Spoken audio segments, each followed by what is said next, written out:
Despite being a terrible wokey lefty Tory, it may surprise you to know that when I became a minister in 2010, I was part of the team, along with Jeremy Hunt, that froze the licence fee. We froze the licence fee for 2 years because we thought it was too high. And I did it also slightly for quite crude reasons. I always think that you can't change the BBC, which I personally think does too much. I love the BBC, don't get me wrong, but I think it does too much and crowds out the private sector. I know we've got skin in this game being on talkTV.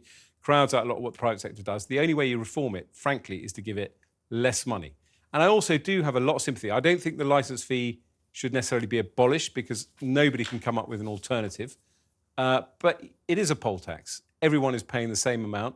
And 159 quid is a lot of money. When you start talking about 173 quid, possibly 200 quid, that's becoming quite serious money for quite a lot of families. So I think the BBC has to really have a hard think about what it does, how much it does, particularly given that we do have quite now a very rich kind of media landscape.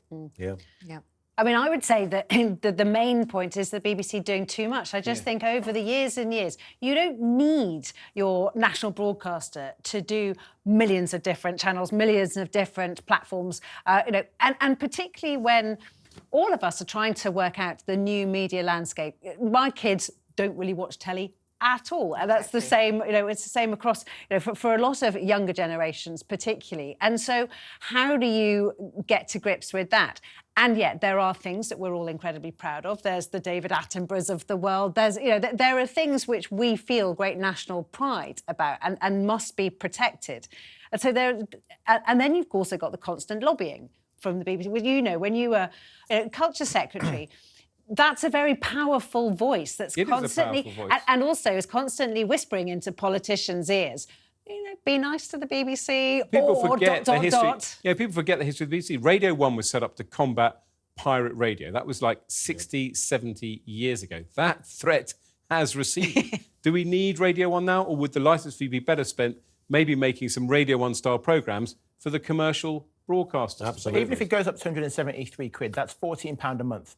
Most people pay more than that for their Netflix or their Prime or their Disney Plus or any of the choice. Yeah, but that's what I think it should be. I think it should be a choice of whether you subscribe to it. Because, as you say, I know they do podcasts. Well, it officially is a choice. Well, officially, you can say I don't have a licence. I only want to watch Match of the Day. And I would gladly pay £14 a month just for Match of the Day every single month. Really? Yeah, I would do. I think it's great. 40 seconds of a football match. Gary Lineker. Really? Gary Lineker. Gary Lineker. I love him. It's great. I think it's, as Ed said, I think we're all acknowledging here, really, it's I caught a bit of the BBC last night, that dancing show that they do where, you... Strictly Come Dancing. Strictly Come Dancing. All right, Grandad.